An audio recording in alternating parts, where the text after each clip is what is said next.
Oke, hari ini kita akan melakukan diskusi untuk persiapan pembekalan PKL sistem eh, penyelenggaraan makanan institusi atau SPMI, di mana yang akan kalian laksanakan nanti di rumah sakit ya.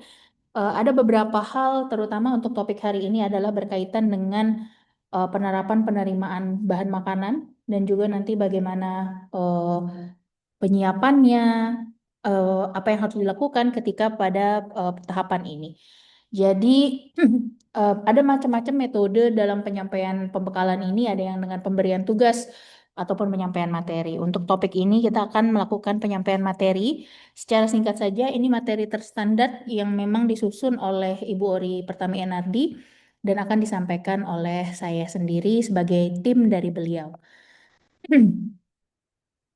Ya. Kalau dari pengertiannya kita refresh kembali, mungkin di semester sebelumnya sudah mempelajari tentang pengertian penerimaan bahan makanan ya, sebagai bagian dari 10 step SPMI atau 10 langkah SPMI, di mana dalam hal penerimaan bahan makanan ini fase yang sangat-sangat penting di mana di SPMI itu kita tidak bisa meninggalkan salah satu fasenya. Jadi dari 10 step itu, 10 langkah itu tidak ada yang bisa kita ini gampang ya, ini gak usah dilakukan dengan baik, itu nggak bisa. Harus semuanya memenuhi standar dan sesuai dengan acuan gitu ya. Jadi di dalam instalasi gizi itu biasanya memiliki unit penerimaan. Walaupun pada kenyataannya terkadang tim di unit penerimaan ini itu bergabung dengan tim yang lain atau ada fungsi tambahan yang mereka harus laksanakan sebagai tugasnya. Jadi tidak semuanya itu menjadi tanggung jawab tim yang spesifik. Kadang-kadang timnya ada yang anggotanya sama dan biasanya mereka memiliki kontrak dengan istilahnya tuh seperti penyuplai itu punya surat perjanjian jual beli atau kontraknya gitu. Jadi kalau misalnya kalian akan praktikum ya di kampus itu kan ada nanti yang bertugas membeli bahannya. Ketika sampai bahannya dicek apakah benar atau tidak, jumlahnya bagaimana, perhitungannya seperti apa, bahannya masih oke atau tidak. Itu semuanya bagian dari tugas di tahapan penerimaan bahan makanan. Tujuannya kita memastikan bahwa bahan makanan itu tersedia sesuai dengan kebutuhannya, jumlah bahan makanannya diterima harus sama dengan yang ditulis ketika misalnya kita requesting atau procurement sedang mau pengadaan gitu ya.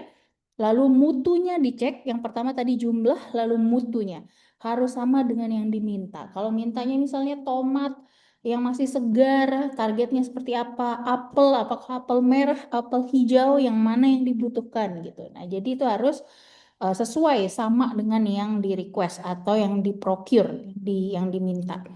Lalu setelah kita lihat jumlahnya sama, mutunya oke, maka kita lihat adalah memeriksa dengan teliti, dengan perlahan, dengan memastikan bahwa ini semuanya sesuai, lalu kita catat. Kita laporkan macamnya apa saja, jenisnya apa saja, kualitasnya bagaimana, jumlahnya seperti apa. Dan dicek kembali harganya, apakah sesuai dengan kontrak ataukah ada yang harganya berubah karena ada perubahan harga pasar. Kalaupun ada, itu perlu dilakukan pencatatan sehingga ada record eh, alasan kenapa terjadi perubahan tersebut gitu ya. Oke. Ada dua syarat yang harus dipenuhi dalam proses penerimaan bahan pangan ini. Yang pertama itu adalah rincian pesanan bahan makanan harian. Nah, itu harus sudah ada dari awal. Itu berupa macamnya, jenisnya apa, jumlahnya, ya kuantitasnya seperti apa, dan spesifikasinya. Akan beda ketika misalnya kita minta yang alpukat setengah matang, alpukat matang. Nah, itu tuh hal-hal yang perlu kita detailkan di proses kita melakukan planning atau menyiapkan syarat untuk bisa kita menghasilkan bahan pangan sesuai dengan spesifikasi yang dibutuhkan. Cara penerimaannya bisa blind receiving. Jadi ini adalah eh, petugas penerima itu tidak menerima faktur pembelian dari pihak penjualnya atau istilahnya tuh stroke pembelian gitu ya. Itu tidak diterima. Ini blind namanya blind receiving. Jadi hanya menerima bahannya saja. atau penerima hanya menerima bahan makanan dan langsung mengecek jumlahnya. Jadi diterima, dicek jumlahnya gitu ya, dicatat di form, nanti biasanya itu ada form penerimaan. Lalu ada juga yang faktur pengiriman bahan makanannya itu disampaikan kepada bagian pembayaran. Jadi bagian procurement yang akan menghandle itu. Jadi ada yang bagian penerimaan ini ada yang dapat informasinya, ada yang tidak. Biasanya kalau sudah deal, sudah sesuai, sudah melakukan pembayaran, itu tinggal menerima saja. Dan di rumah sakit umumnya seperti itu. Lalu metode ini tidak ada pengecekan mengenai spesifikasi. Jadi udah percaya aja. Dan ini biasanya ada kontrak dan evaluasinya itu biasanya di ada timeline-timeline tertentu untuk melihat evaluasi hasil dari kerjasama apakah sesuai dengan kontrak atau tidak. Ini biasanya sering digunakan di institusi penyelenggaraan makanan yang memiliki tenaga kerja yang terbatas. Salah satunya rumah sakit. Nah, jadi rumah sakit itu sebenarnya ketika ada mahasiswa PKL, mereka juga sangat terbantu. Jadi ada tambahan personil untuk bisa membantu mereka eh, melaksanakan tugas-tugas mereka. Jadi sekalian selain belajar, juga ingat ketika PKL itu bukan hanya tentang kalian belajar, tapi juga melaksanakan tugas yang cukup serius gitu ya. Jadi kalian harus benar-benar fokus ketika melaksanakan PKL dan tahu tanggung jawab dan tugasnya dengan spesifik gitu ya. Ada juga yang conventional receiving kalau tadi blind. Jadi nggak ngelihat faktur, nggak ngelihat detailnya. Tetapi ada juga yang konvensional di mana ini menerima faktur dan spesifikasi. Jadi dia bisa langsung cek, oh ini kemarin ini diminta, ini yang dibeli, ini yang sudah dibayar. Berapa banyaknya? Seperti apa spesifikasinya? Harus yang matang, yang setengah matang gitu ya. Atau misalnya berapa kilo, berapa banyak jumlahnya. Tidak hanya beratnya, tapi juga jumlahnya. Jenisnya benar atau tidak. Misalnya paprika diminta paprika warna kuning, hijau, dan merah. Tidak hanya warna kuning dan hijau saja. Nah, itu juga harus dimiliki catatannya ini oleh dalam metode konvensional ini.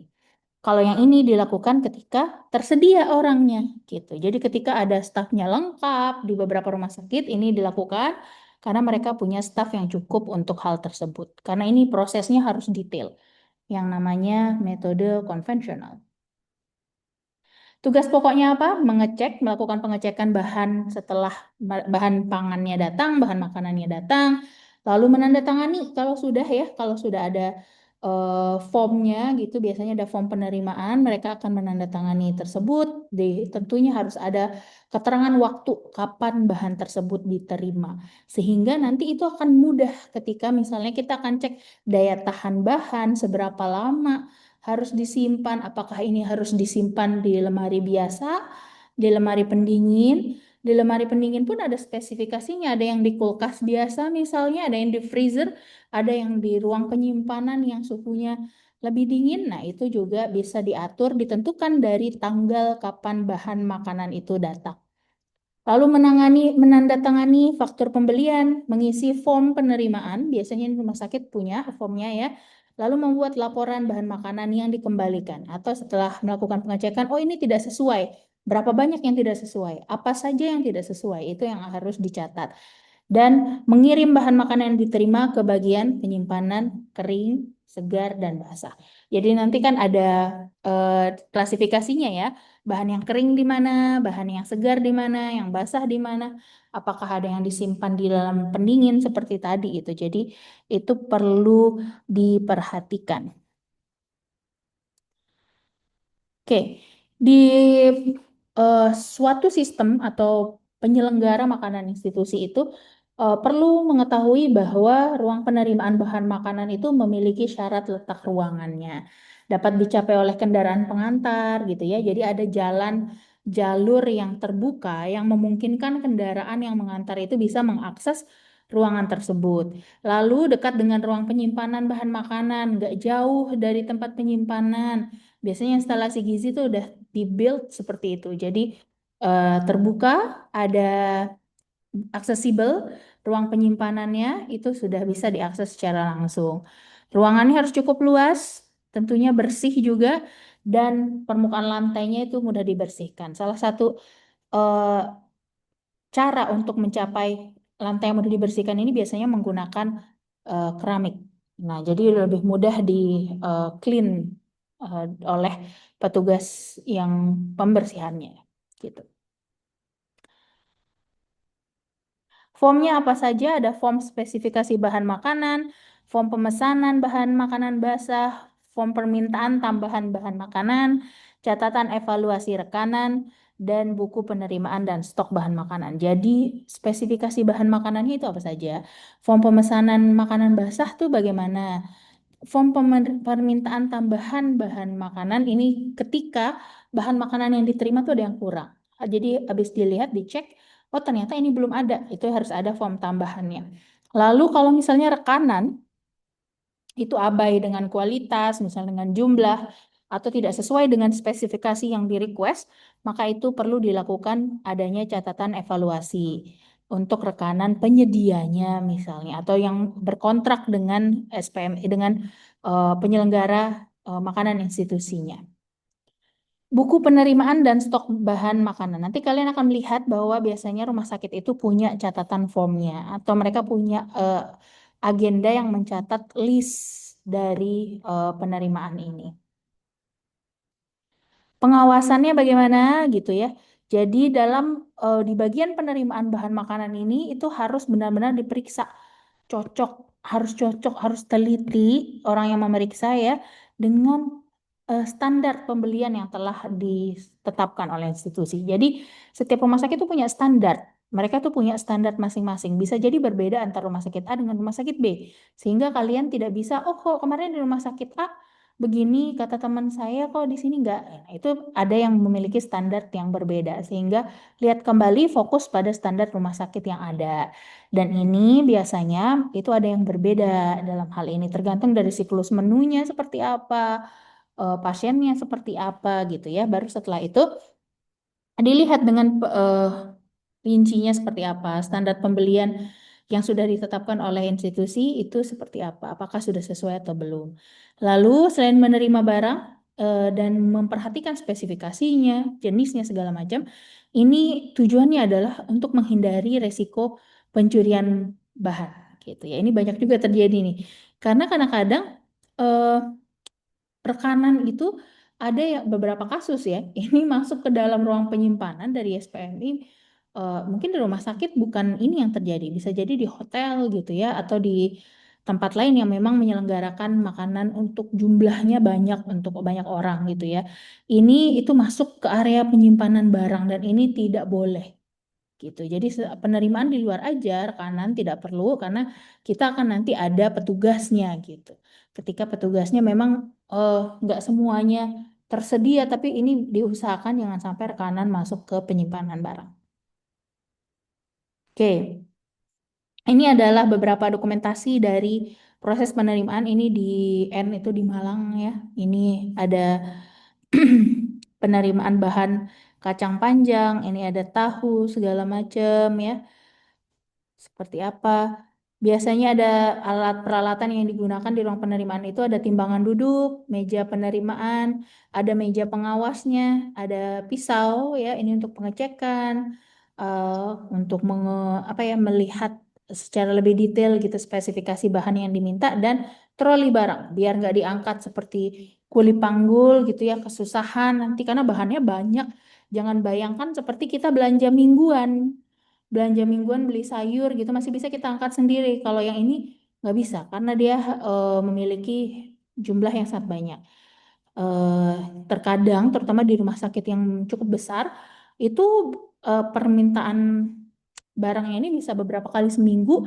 Itu pun di setiap kali permintaan itu jumlahnya bisa sangat banyak. Bagaimana sistem penerimaan bahan makanan basah? Jadi bahan makanannya datang, lalu diterima, dilakukan pengecekan, kuantitas, kualitas, spesifikasinya seperti apa, masih oke atau tidak, baru ke distribusi ke bagian persiapan. Kalau ada yang lebih, biasanya itu akan adalah catatan stok. Jadi kita tidak hanya, karena kan tidak hanya memesan untuk hari itu saja, pemesanannya dilakukan targetnya itu adalah untuk stok. Jadi akan gunakan untuk besok misalnya atau 3 hari lagi seperti itu. Kalau bahan makanan kering, itu begitu diterima, dicek, kalau sesuai itu akan langsung diterima, disimpan di gudang bahan makanan atau di gudang penyalur. Kalau tidak sesuai, maka akan dikembalikan. Sebenarnya sama, di sini juga akan ada. Kalau misalnya sesuai kualitasnya, maka dia diterima. Kalau misalnya nggak sesuai, dikembalikan. Cuma di sini biasanya kalau bahan segar itu langsung dipakai gitu ya, langsung dipakai dan satunya disimpan stok. Dan disimpan stoknya tidak bisa lama seperti bahan makanan kering. Kalau bahan makanan kering ini bisa disimpan dalam waktu yang lama dan penyimpanannya kadang-kadang cukup di ruangan saja, tidak ada spesifikasi harus suhu berapa gitu. Beda dengan bahan makanan yang basah gitu. Ini contohnya ya, contoh surat pemesanannya. Jadi kita punya list gitu ya, atau tabel yang kita pesan dengan rekanan misalnya bahan makanannya apa, daging kah, protein misalnya kelompok protein jadi satu. Ini di list biasanya bahan protein, karbohidrat gitu ya. Bahan sumber vitaminnya apa gitu ya. Ini biasanya akan sudah menjadi list tersendiri sesuai dengan kebutuhan yang biasanya dibutuhkan oleh rumah sakit dalam hal ini ataupun penyelenggara makanan lainnya. Berapa satuannya? Tentunya beda-beda ya. Kalau daging pakai kilogram, telur ayam pakai butir gitu ya, tergantung dari walaupun telur juga bisa ini ya pakai kilogram, tapi umumnya butir karena kita gunakan hitungannya adalah per unitnya gitu ya. Tanggalnya, tanggal berapa di, eh, dikirimnya kepada rekanan nih penyedianya, lalu jumlahnya di sini. Nah, ini kan ada hari ke-1 275, lalu di total jadi 450. Harga satuannya segini, berarti jumlah harganya daging adalah 14 juta gitu. Jadi ada penghitungannya harus benar dan hati-hati. Ini berapa butuhnya? 3.000 biji gitu, 3.000 butir. Di hari kedua itu 2.500 gitu ya. Nanti hasilnya adalah eh, berapa banyak? 5.500. Ini harga telur ayam sekarang udah 2.000 ya. Seharusnya ini akan sangat mahal. Ini baru permisalan, contoh ya. Ini pencatatan penerimaan dan pengeluaran bahan makanan. Tanggalnya berapa dan jumlahnya berapa. Tanggal jumlah berapa. Sisanya ada berapa. Pesannya kapan gitu ya, pesannya dan diterima seberapa banyak ininya di jumlah ya, dan nomor bon atau faktur yang tadi yang disebut ya, faktur atau struk belanjanya, dan keluarnya kapan, artinya dipakainya kapan, apakah ada sisa dari yang di request tadi, apakah habis digunakan gitu. Ini adalah ilustrasi dari ruang penerimaan bahan makanan. Ini kalian bisa lihat, mereka punya pintu geser, pintu yang open gitu ya. Yang dimana di sini kendaraan bisa langsung mengakses ke sana. Tapi mereka bukan berarti mereka boleh masuk sembarangan, nggak bisa. Jadi mereka akan stay di luar kanan dengan fasilitas pengantarannya. Maka nanti akan yang berpindah atau diambil itu adalah bahan makanannya saja. Dan ini yang dilakukan di penerimaan. Jadi di sini ada formnya nih, dicatatnya di sini. Lalu bahan-bahan tertentu boleh ditaruh di sini saja langsung. Bahan-bahan yang segar, maka ini disimpan di kulkas, suhu berapa? Di ruang penyimpanan dingin. Apakah di freezer atau di mana simpannya? Jadi itu tergantung dari jenis bahannya. Ini bahan segar ya, ini tempe, lalu di sini ada buah pisang gitu ya. Ditimbang sesuai nggak dengan request. Tadi requestnya misalnya tempenya 15 kilo, nyampe nggak gitu. Sesuai nggak? 15 kilo banyak banget ya. 5 kilo misalnya untuk 1 minggu gitu ya. Ini ternyata awet, oh bisa boleh gitu. Nah itu tergantung dari form yang kita punya, bagaimana proses evaluasinya.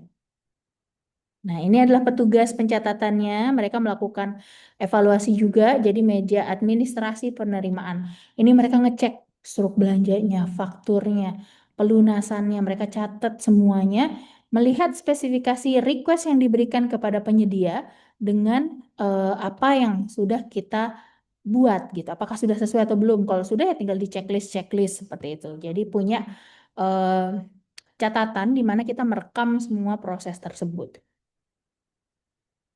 Ya, ini bahan-bahan yang segar seperti ini biasanya akan langsung disimpan di tempat yang memang suhunya itu rendah untuk menjaga dia tetap segar. Ini juga, ini boleh disimpan di suhu ruang, tetapi sebaiknya memang suhunya agak rendah untuk menyimpan.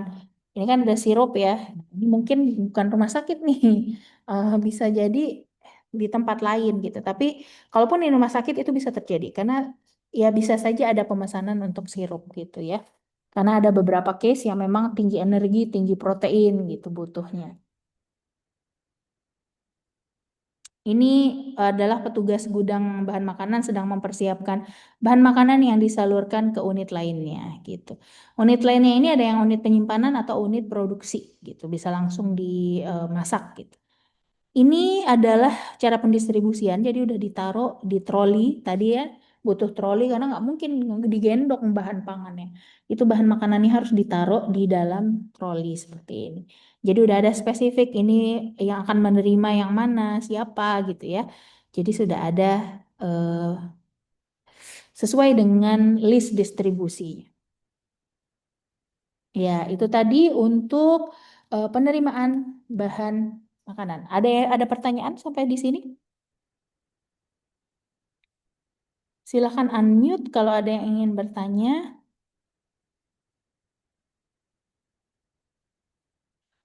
Materials ini akan saya upload di LMS ya.